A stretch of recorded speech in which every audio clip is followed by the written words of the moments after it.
হিসেবে আমি আমার ভাবির প্রতি একটু দুর্বল ছিলাম। বিয়ের আগে হতে দুর্বলতা থাকলেও কোনোদিনও জোতা সম্ভব হয়নি, কারণ ভাই বাড়িতে ছিল।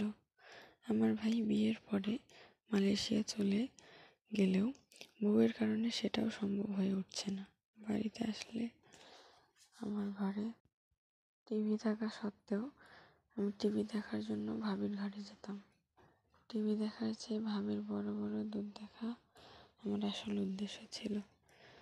ভাবির ব্রেসিয়ার পড়লে বুকের ওপর যতই ঢাকনা দিক না কেন ভাবির দুধগুলো স্পষ্ট দেখা যেত।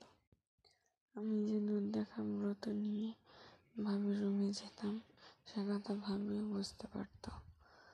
তাই অনেক সময় ভাবি না জানার ভান করে তার দুধগুলো উপর থেকে কাপড় সরিয়ে আমাকে দুধ দেখাতো।